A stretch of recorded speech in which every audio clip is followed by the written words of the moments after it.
friend. You're listening to The Sustainable Body Worker, the podcast for massage therapists who want to grow thriving, purpose-led businesses without the burnout. Here we talk about nervous system aligned business strategy, pricing that makes sense, client work that doesn't deplete you, and how to build a career that actually supports your life. I'm your host, Gretchen Pop, massage therapist, mentor, educator, and recovering overachiever. Let's get into it.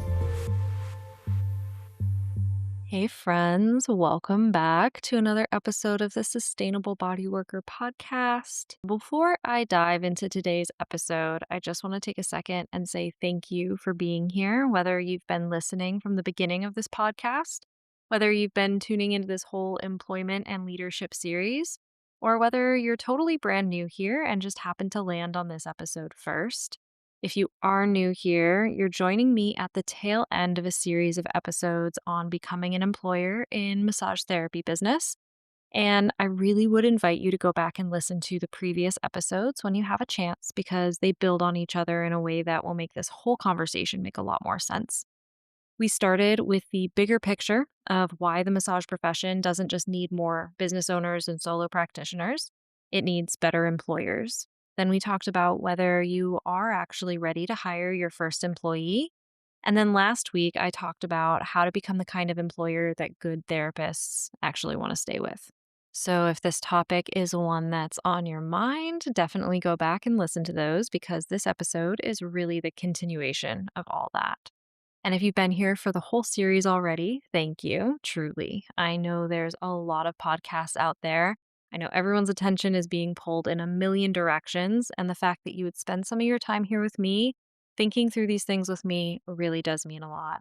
And I also want to give a shout out to everyone who has sent me DMs and messages and posted comments about what their thoughts are on each episode. Not only does it mean a lot to know that there's, feedback being received, but that there's resonance happening. It means a lot to me. Okay, so today I want to talk about something that I think is incredibly important because this is where I see a lot of really good-hearted business owners get tripped up, and I don't think they always realize that it's happening. A lot of people leave a workplace that felt bad or misaligned or exploitative or just plain unsustainable. And then they start their own thing because they want more freedom, more choice, more integrity, and more humanity, right? They want to create the kind of place that they wish had existed for themselves. But then one of two things tends to happen, and I've seen this after working with and consulting many business owners. Either they slowly recreate the exact same kind of environment that they were trying to escape, just with themselves in charge this time, or they become so wary of anything that reminds them of that old environment that they stop themselves from using tools that actually would have made the new environment more supportive. And the second one is sneakier than a lot of people realize. Because I think a lot of us carry this assumption that if something existed in a toxic workplace, then that thing itself must be the problem. So then structure starts to feel suspicious. Checklists start to feel too corporate. Standards start to feel too rigid. Written expectations feel cold. Policies feel like control. And what I want to offer here is that it's not the existence of systems that creates burnout culture. It's what the systems are in service of. And that's a very different thing. And it's important that you understand the distinction. Because when you think about it, most people actually do better when they understand what matters in the space that they are stepping into. They want to know how this business runs. They want to know what's expected of them. They want to know how to communicate, what the standards are, what the boundaries are, and how to succeed here specifically. It's not going to be the same from business to business. And for a lot of people, that kind of clarity is a relief. It lets them settle in. It lets them trust the environment and lets them focus on doing a good job instead of constantly trying to guess. That takes up too much brain space for some people and it keeps them from doing their massage job well, right? And I think that matters even more in a massage therapy practice than it might in some other professions because this isn't work that happens in an abstract way. Our bodies are involved. Our nervous systems are involved. The emotional tone of the environment is very important. If the business itself feels vague or inconsistent or like people are making it up as they go, that lands somewhere. People feel it, clients will feel it, the practitioners feel it and embody it. So when I say I want people to grow a team without recreating the same burnout culture they were trying to escape, I'm not saying avoid systems. I'm saying be incredibly intentional about what those systems are rooted in. Because if the systems are rooted in your mission, your values, and the actual kind of experience you want to create for both the client and the practitioner, then those systems become supportive. They stop feeling like control for the sake of control and start feeling like structure with a purpose. And that distinction is so incredibly important. Burnout culture in a team based business usually isn't just about people working a lot. It's not even necessarily about a full schedule on its own. It's more like there's no real bigger direction, no clear value system, and no sense that the people inside the business are helping build something meaningful beyond themselves.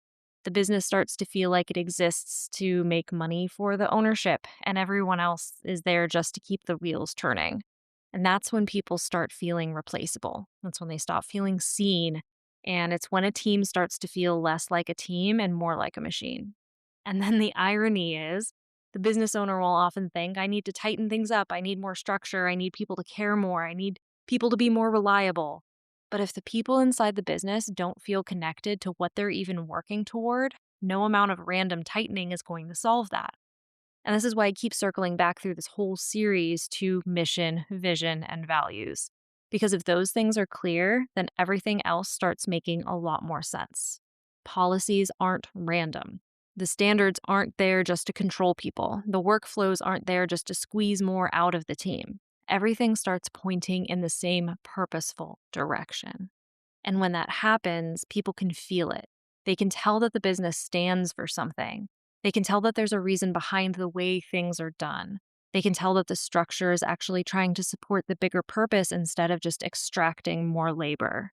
And this is also why I created the Practice with Purpose program inside the Sustainable Body Worker membership, because I really don't think it's enough to simply teach someone how to hire. I think they need to know what they are hiring in service of. Otherwise, they're just learning the mechanics of building a team without getting clear on the actual kind of business they're trying to build. And if that deeper grounding is missing, it becomes very easy to either run the business in a scattered way with no clear direction or default back into the very models that burned you out in the first place and made you want to leave that place and start your solo practice. Now, what does recreating burnout culture actually look like in a massage business? Now, it can look like low pay, yes. It can look like not being booked enough. It can look like no real opportunity for growth. It can look like people being hired simply to fill a room or a schedule without any thought to what they uniquely bring to the business. It can look like someone feeling boxed into one role forever with no path beyond being the person who gives body work. It can look like a business owner who talks about values but never actually builds the business in a way that reflects them. It can look like people feeling like they're there to generate revenue, but not like they're a part of something that matters beyond that. And I think that this is especially important in massage therapy because a lot of the existing models really do cap out at service provider. Maybe you get to become a lead therapist if you're lucky. And even that title often feels pretty vague. What does that even mean in a lot of places, right? Usually it means you have a little more responsibility. Maybe people come to you with a couple extra questions, but there's not necessarily a real pathway for growth or leadership there. One of the things I tried really hard to do in my own clinic was create opportunities for people to have fuller, more sustainable roles without having to do full time hands on hours. Because I know for me personally, once I start getting to around 22 hands on hours a week, this is where I begin feeling the burnout. This is where my body starts to tell me this is too much. And I know not everyone is wired the same way. I know that some practitioners can do more and feel okay. I know others would much rather do less, but the standard model where someone has to hit what is considered full time, 35, 36 hours, in order to qualify for better compensation or benefits or any sense of stability, that's just not sustainable for a lot of people in this profession. So, one thing I created was what I call on deck shifts. They weren't receptionists exactly, but they were there on deck, so to speak. They could help wash cups. We were a cupping therapy clinic, and there are always cups to wash. They could help with inventory and restocking. They could organize linens and supplies. Some people helped with client outreach if that was a skill set they had. Some people helped with social media if they had that skill set as well. And what I was looking at there was not just how do I fill hours. I was looking at what this person is actually interested in contributing, what they're skilled at, and how we can use more of who they actually are instead of reducing them down to how many massages they can physically provide. That made it possible for some practitioners to have more full time stability without destroying their bodies by doing nothing but hands on work, right? It also let them feel like they were contributing in a way that reflected more of who they were. And to me, that's such an important piece of this. Because when someone feels like the only thing you value in them is how many sessions they can give, burnout is not far behind. Now, you might wonder, and I often wonder, why do good hearted business owners accidentally recreate the same kind of harmful culture they wanted to escape in the first place? And honestly, all of the things we have already talked about in earlier episodes matter here. Poor boundaries, bad math, scarcity, people pleasing, lack of leadership training, avoiding hard conversations, not wanting to disappoint anyone. All of that is real. But I think one of the sneakiest causes is that they avoid putting clear systems in place because they don't want to feel corporate. And here's the thing, there's a reason certain models work.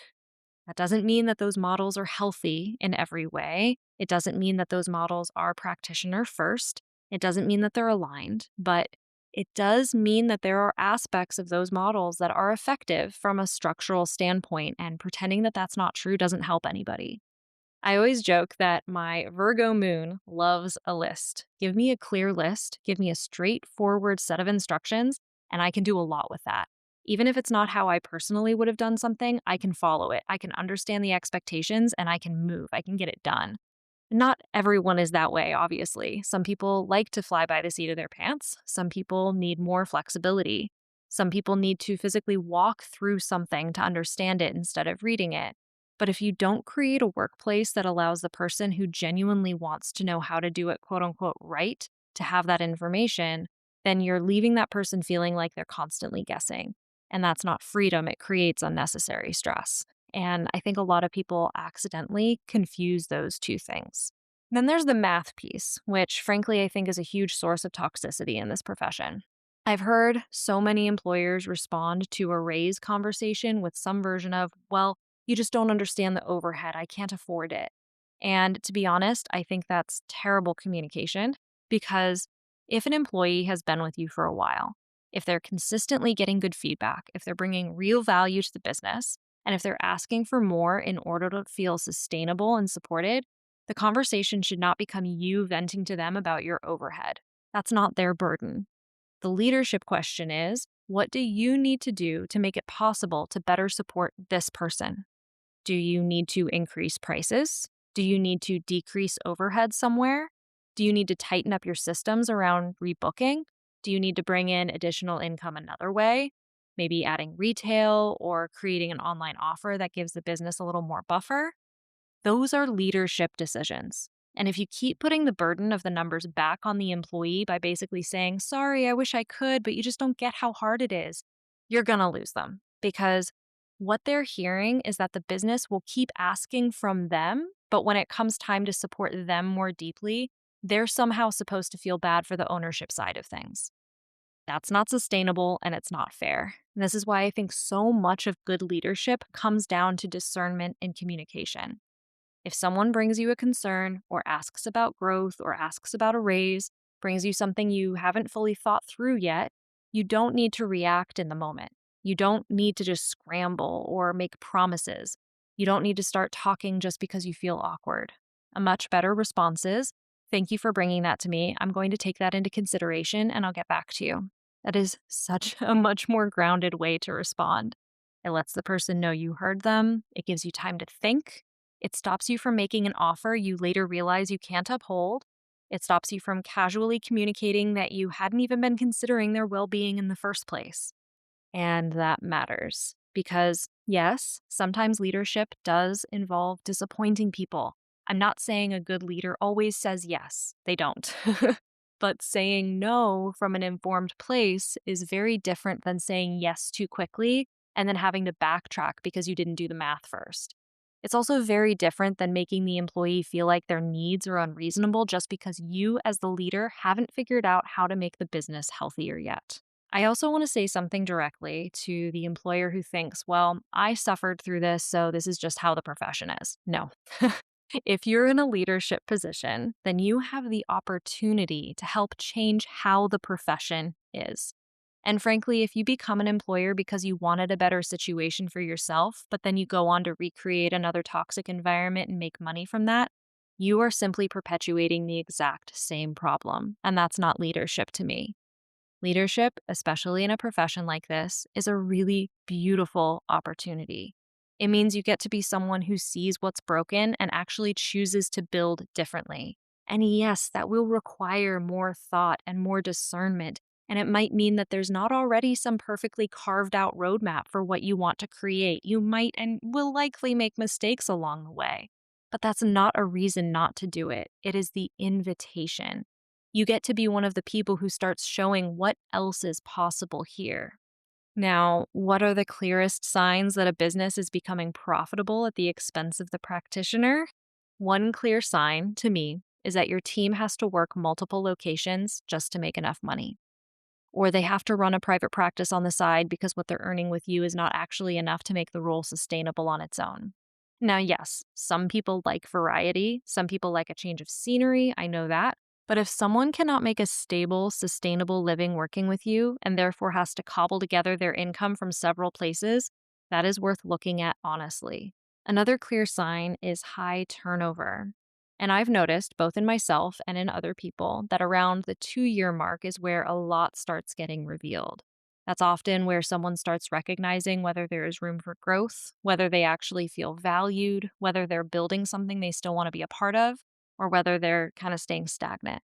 If someone is ambitious and growth oriented and there's no path for them to expand, no path for them to be more fully seen or to be compensated in a way that reflects what they bring, then they're probably going to start looking elsewhere. That doesn't mean every single person wants the same kind of expansion, right? Some people are very content staying in one lane and doing it beautifully. But even then, they still want to feel seen, valued, and purposeful inside that role. I also want to be careful here and say that I don't think that there is one exact formula for what a sustainable team culture looks like in real life. I know practitioners who are very happy working 8-hour days. I know practitioners who would rather see 2 clients and call it a day. I know employers who are happy and successful with both kinds of models, with happy teams working both kinds of models. So I'm not going to sit here and tell you that there is one schedule, one compensation model, one set of hours, one kind of weekly rhythm that equals sustainability. What I do think is that you, as the leader, need to determine what is sustainable for you and your business model, and then build from there in a way that attracts people who are actually aligned with that. That's where the clarity comes in. Because without that, people end up hiring body workers for the sake of just hiring people and then trying to force all sorts of different people into one unclear environment. And then they wonder why there's turnover, why things feel messy, and why people are not bought in. But when the business actually knows what it stands for and what kind of model it's creating, what purpose it stands for, then it becomes much easier for the right people to say yes to it. And that does mean, by the way, that the wrong people will be pushed away, and that's okay. It's the same thing as marketing to clients, right? If you are an athletic performance specialist, you need to be okay with the fact that the person who wants a fluffy relaxation massage is probably not your ideal client. And that doesn't mean either one of you is wrong, it just means it's not a fit. The same goes with building a team. Not every soul is going to be right for your business. Not every gifted practitioner is going to be aligned with your model, and that's okay. The important distinction to me is that a sustainable team culture needs to be practitioner first. That's the big difference. There's plenty of businesses that are profitable. There's plenty of businesses that have strong leadership and a clear vision. Plenty of businesses that have systems that work. But if the practitioner is not part of the priority, then I don't consider that sustainable in the way that I personally care about. And I think this is where my own burnout story has shaped so much of how I teach this. I worked in a franchise for just over 2 years, and toward the end of that time, I got promoted to therapist manager. I was too young for that. I was underprepared. Frankly, I was taken advantage of. And when I actually did the math on how many hours I was working in that management role, it came out to less than minimum wage. Now, the exhaustion was real, the hours were real, and the physical demand was real. But when I look back on that time, the deeper issue was not just that I was tired. It was that I was deeply misaligned with the values of the way that business was being run. And I think that's a part of burnout that often gets overlooked because, yes, burnout can absolutely be physical. Oftentimes it is, but it can also come from spending your days inside a business model that conflicts with what you actually believe in, that erodes you in a totally different way. And that's a big part of why I care so much about practitioner-first, values-based leadership. I know firsthand what it feels like when the body starts screaming because the environment you're in is wrong for you on a deeper level. So, how do you protect your team from burnout without becoming rigid or controlling? I think a huge part of that begins in the hiring and onboarding process, actually. You need to understand the type of person that you are hiring. How do they learn best? How do they communicate best? How do they like to receive feedback? Do they need to walk through something physically in order to understand it? Or can they read a written process and run with it? Do they need more verbal check ins? Or are they highly self directed? Or maybe they need more support in the beginning. Because if you hire someone who needs to be walked through things in a more hands on way and all you give them is a binder and expect them to figure it out, that's not support. That's just kind of setting them up to struggle. This is also one of the reasons I liked using personality assessments in my personal process. After the phone interview, I would have people complete a couple of them and send the results to me before the in person interview. And first of all, if they didn't send it, that already told me something useful, that they're not going to follow instructions. But second, it gave me a much better picture of how they were wired, how they operated, and what kind of environment or support would bring out their best.